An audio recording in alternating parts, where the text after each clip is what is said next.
Good morning. It is Wednesday today. Nearly said Tuesday. Just on the way to studio this morning, where we have muscle strengthening, bar, yoga in Marlborough, and then muscle strengthening band work in Devizes. So busy day ahead. It's just started raining. Lucky I bought the brolly. That was a last minute action, last minute decision. Anyway, today I want to talk about, I'm not sure how to get back on track.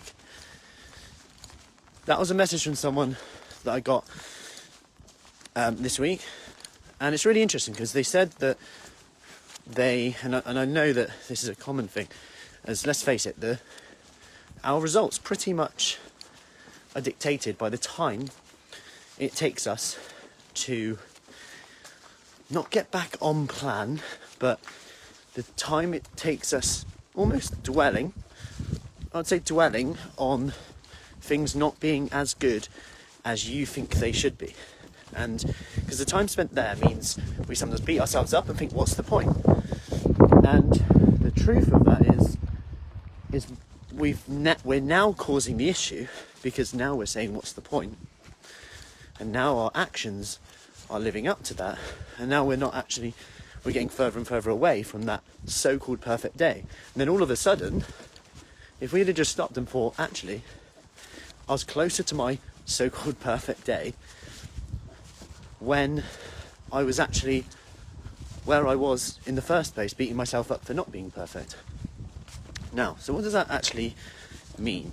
So, if you're off track, when you say you're off track now, I'd get clear on what it means to be on track. Morning, Louise.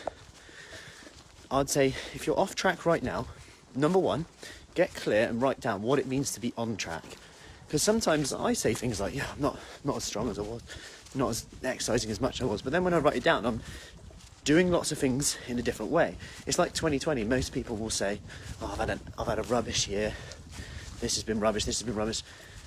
Of course, you're going to have a rubbish year if you're focusing on all the things that were rubbish. But I can guarantee that if people really look deep down, they've actually had a great year in many other ways. Like, I spoke to some of the ladies the other day, and they were like, yeah, it's the first time I've actually exercised regularly. I never thought I would do a home workout. Morning. I never thought I would do a home workout ever, and I did it. I kept it up. I lost all my lockdown weight and more. Now I've found something that I can stick to. I've developed a better relationship with family, or made decisions that will actually benefit them anyway. I've changed careers. Loads of stories when you actually really look deep into it. People have changed their priorities and values. They've travelled less, spent more time with loved ones, less in some, but they've learned to use technology, which might actually be liberating in the future, especially if you think of that divide that may have now shortened.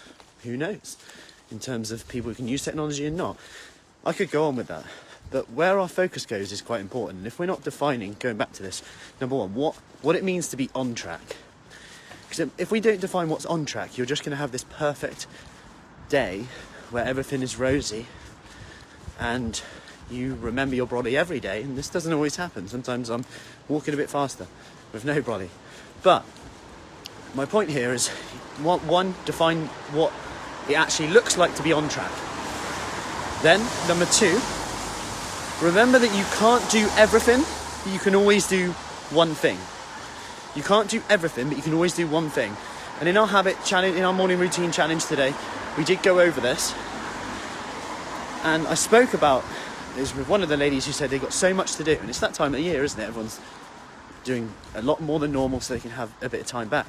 And if you think about it with this, it's then a case of, okay, what do I have to do? What's the most important thing that if I get done today will make it a good day? Start there. Start with that one thing. Now, if I relate this to health, fitness, exercise, remember, you might think it's not significant to do 1 minute of exercise, to do 5 minutes of exercise. And I think that too. I used to anyways. This is actually fairly recent. I would say when the kids were like 2 and 3, there's no, 1 and 3. Now they're 2 and nearly 4. This is a fairly recent thing because I've set up my environment differently, but I used to think I had to do 30 minutes, 40 minutes still. But now it's turned into quite a sporadic workout where I just get it in when I can. Partly because, one, it fits my routine quite nicely. I have a pull-up bar at home which is near the bathroom, so every time I walk there, I do a set. And I like that the kids then copy. They're like swinging on the bars and stuff, which is perfectly safe, I think. Risk assessment done. Seems legit. But we'll see how that goes.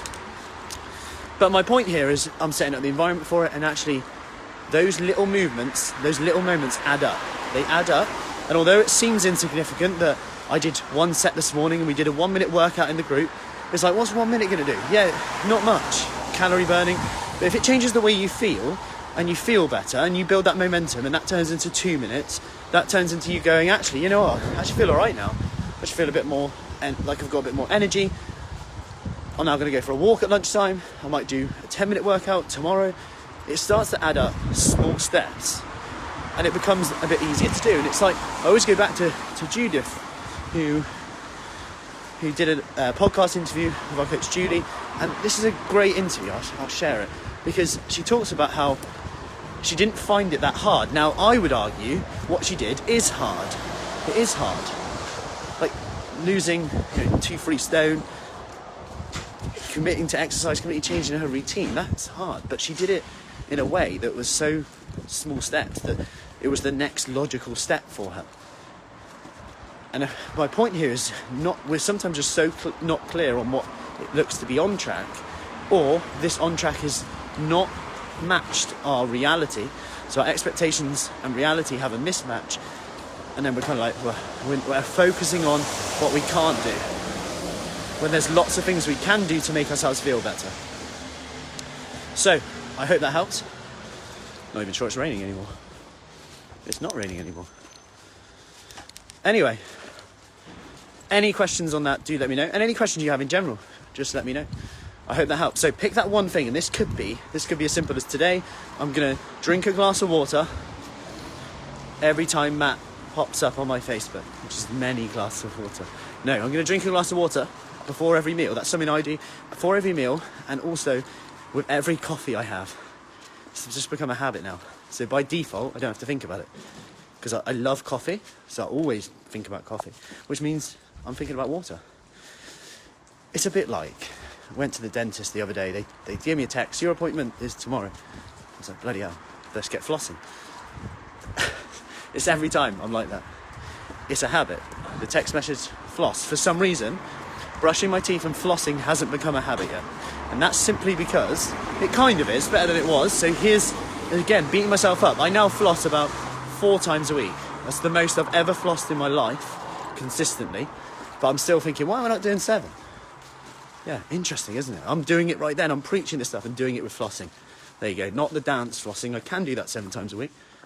It's a good calorie burner as well. So, with flossing, how do I get that? Well, I leave a clean one next to my toothbrush.